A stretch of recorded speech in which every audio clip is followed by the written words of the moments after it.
ഇതൊക്കെ അല്ലേ ഒരു അടിപൊളി പുഡിംഗ് ഉണ്ടാക്കിയാലോ. ഇതിലും ഈസി ആയിട്ടൊന്നും ഉണ്ടാക്കാൻ പറ്റും തോന്നുന്നില്ല കേട്ടോ. അപ്പോൾ വായോ. അറേബ്യൻ പുഡിംഗ് അധികം എല്ലാവരും ഇത് കഴിച്ചിട്ടുണ്ടാവും കേട്ടോ.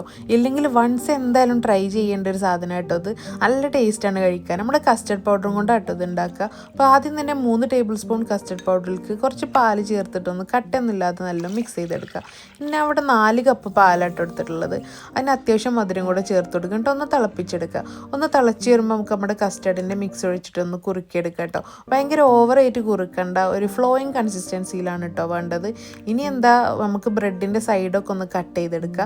അതിങ്ങനെ ട്രേയിൽ ലെയർ ചെയ്ത് കൊടുക്കുക. ഇത് നമുക്ക് സിംഗിൾ ലെയർ ആയിട്ടും ചെയ്യാം, അല്ലെങ്കിൽ 3 or 4 ലെയർ വെച്ചിട്ടും ചെയ്യാം കേട്ടോ. ഞാനിവിടെ 3 ലെയർ ഓഫ് ബ്രെഡ് വെച്ചിട്ടാണ് ചെയ്യുന്നത്. അപ്പോൾ ഓരോ ലെയറും വെക്കുക. പിന്നെ നമ്മുടെ ഒരു കസ്റ്റർഡിൻ്റെ മിക്സ് വെച്ചിട്ട് ബ്രെഡ് ഒന്ന് സോക്ക് ചെയ്യുക. അതന്നെ റിപ്പീറ്റ് ചെയ്യുക കേട്ടോ. അതിന് ശേഷം നമുക്ക് ഇതൊരു 1 മണിക്കൂർ 2 മണിക്കൂറൊക്കെ ഒന്ന് ഫ്രിഡ്ജിൽ സെറ്റ് ചെയ്യാൻ വെക്കാം കേട്ടോ.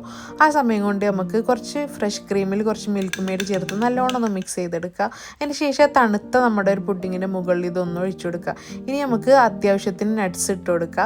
പിന്നെ ഞാൻ കുറച്ച് റോസ് പെറ്റൽസ് ഒക്കെ ആഡ് ചെയ്ത് കൊടുക്കുന്നുണ്ട് കേട്ടോ. ഈ അറേബ്യൻ പുഡിങ്സിലൊക്കെ ഇവർ റോസ് പെറ്റൽസ് ആഡ് ചെയ്യണത് ആ ഒരു ഭംഗിക്ക് വേണ്ടിയിട്ട് മാത്രമല്ല കേട്ടോ, നല്ലൊരു അടിപൊളി സ്മെല്ലും കൂടെ തരും അപ്പോൾ ആ ഒരു ഫുഡിന്, അതിന് വേണ്ടിയിട്ടാണ് കേട്ടോ. പിന്നെ എന്താ, കുറച്ച് നേരം കൂടെ ഫ്രിഡ്ജിലൊന്ന് സെറ്റ് ചെയ്തതിന് ശേഷം നല്ല തണുപ്പിച്ച് സെർവ് ചെയ്യുക. കൂടുതൽ അതിൻ്റെ ലിക്വിഡും കൂടെ ഒഴിച്ച് കഴിക്കുകയാണെങ്കിൽ അടിപൊളി ടേസ്റ്റാണ്.